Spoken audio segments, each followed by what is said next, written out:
Welcome back, UPSC aspirants. You are tuned in to your daily visually guided explainer, where we turn today's scattered news into your perfect, ready-to-use Hindu notes.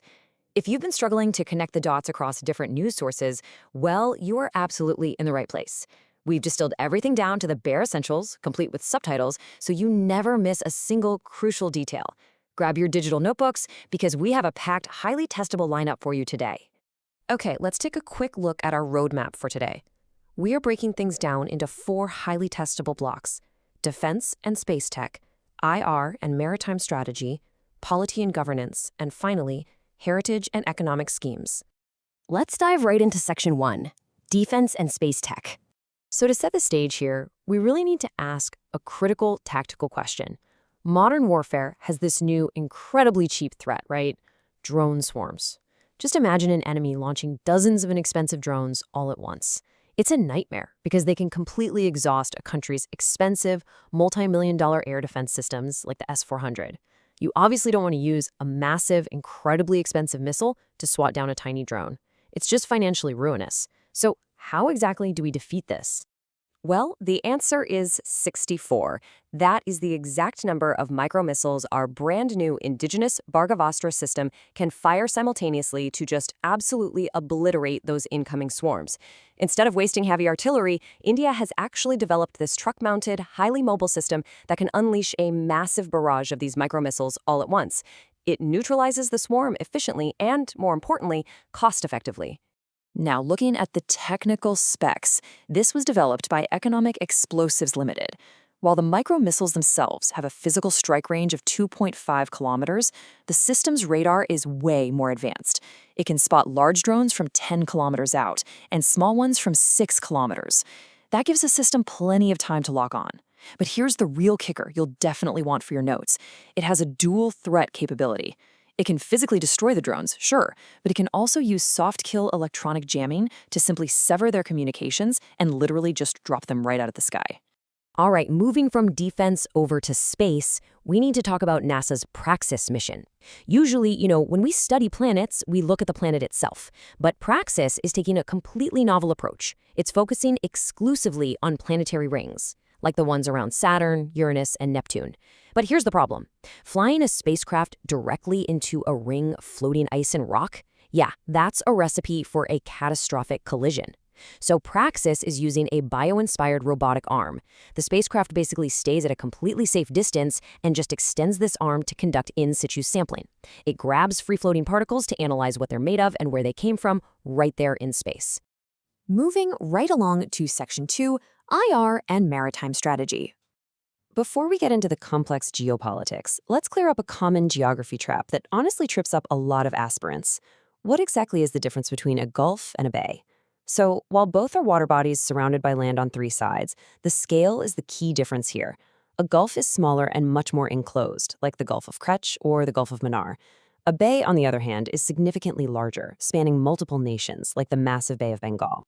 And it's exactly that massive Bay of Bengal that is the current focus of India's diplomatic push.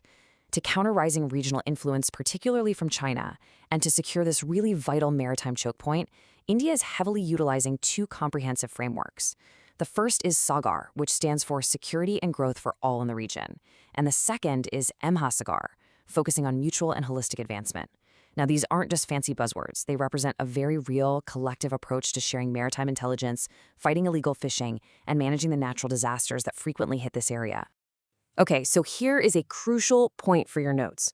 You need to distinguish between 2 completely different government frameworks that happen to share the exact same name, SHANTI.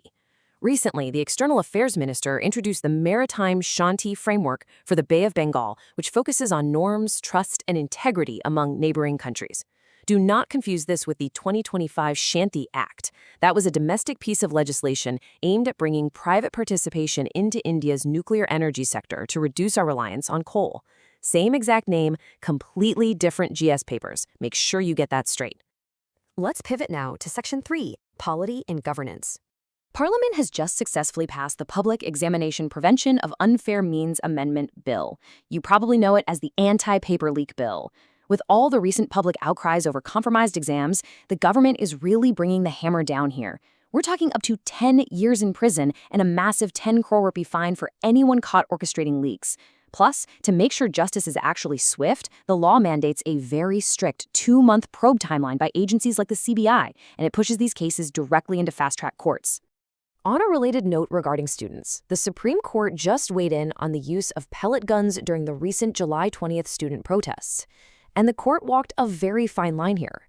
They refused to issue a blanket ban, acknowledging that, yes, pellet guns are sometimes necessary for crowd control in truly exceptional circumstances. However, they strongly criticized using them against protesting students, calling it brutality.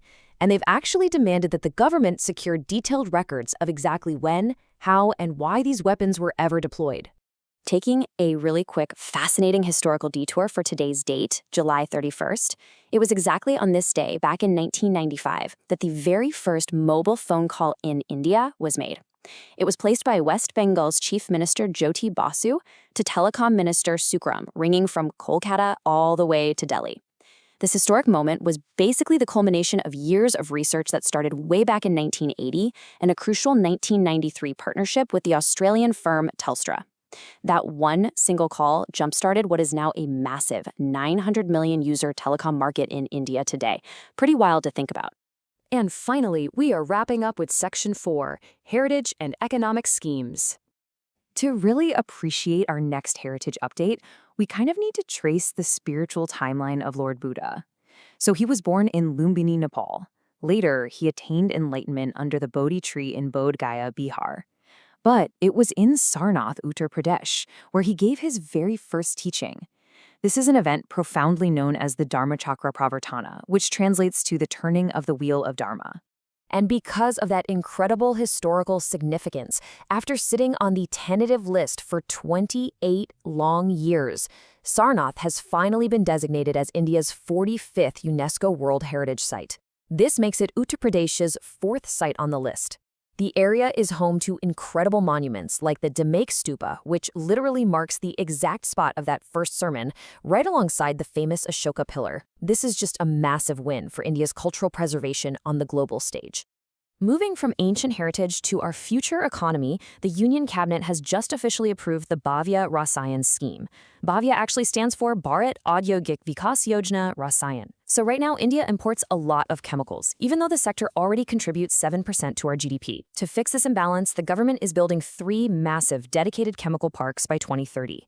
We call them plug and play because they're going to come pre-equipped with literally everything a factory needs. We're talking waste treatment plants, water supplies, steam generation, meaning industries can just move in and start producing immediately.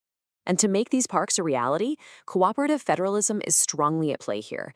For each of these 2,000-acre parks, the central government is injecting 1,000 crore rupees, while the respective state government contributes 500 crore rupees. It's a really massive co-funding effort, perfectly designed to capture a much larger slice of the global chemical industry. And that industry, in India alone, is projected to become a $1 trillion market by 2040. All right, we have covered a massive amount of ground for your Hindu notes today, from the Bhargavastra defending our skies, all the way to the Bhavya scheme laying the foundation for a $1 trillion domestic chemical boom. Looking at these really decisive actions in defense, diplomacy, and economics, it leaves us to wonder, with these strategic moves, is India fully prepared to secure its position as the ultimate anchor of the Indo-Pacific in the decade to come? I want you to think about how all these puzzle pieces fit together for your mains answers. Until next time, keep your notes crisp and your curiosity piqued.